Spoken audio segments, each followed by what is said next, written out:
I was an only child. And that meant that in the summers in the Maine woods by the lake, I was my only companion. It was okay though, because I had secrets. The dark hemlock grove, the child-sized hidey hole under the house. But my favorite secret, my very best secret, was the outlet of the lake where there was no human habitation. The outlet started about a mile down from our beach.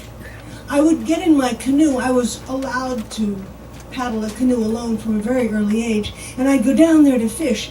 I was the best fisher girl I knew. Actually, I was the only fisher girl I knew. Well, one misty morning when I was about 8 years old, I woke up and it smelled like adventure.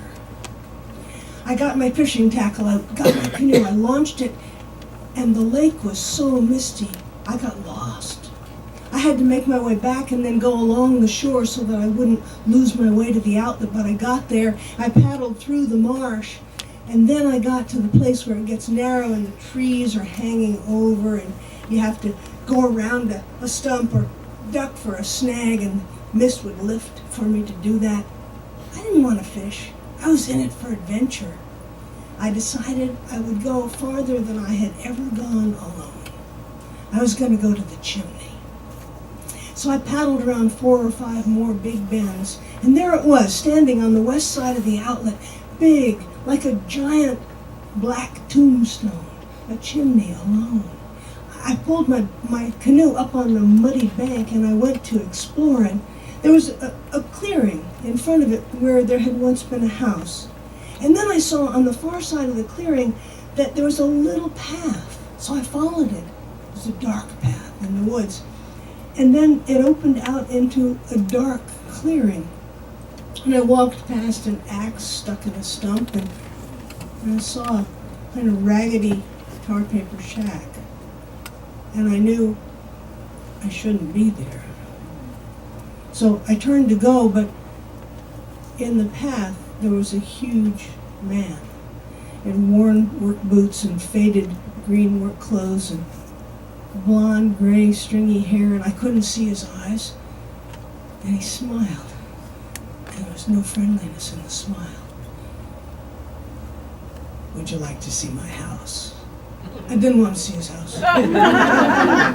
He walked toward me. I started to back up. I backed until my back was right against his house, and he reached across me. He smelled sour, and he pushed the door open, and I was inside. It was little. On one side there was a dirty mattress with a tangle of blankets. On the other side there was a wooden table and a wood stove made out of an oil drum, and he was standing in the doorway. I didn't know what to do. What's your name? David. David who? David Denver. I think my mother knew you.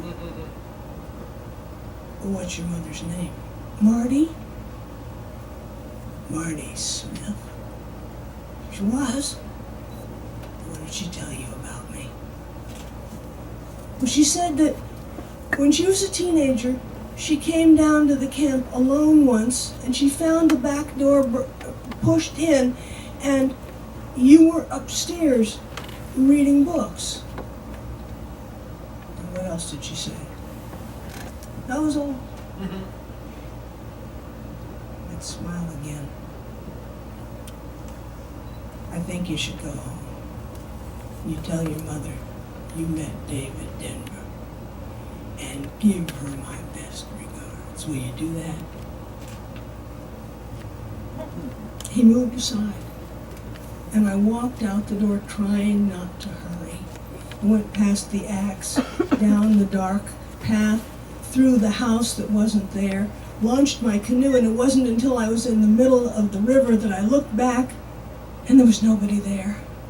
I didn't want to fish. I just paddled steadily, and when I got out into the lake, it took all my 8-year-old strength and attention to get that canoe back home. So it wasn't until I was walking up to the house that I really had to think about it. give your mother my best regards.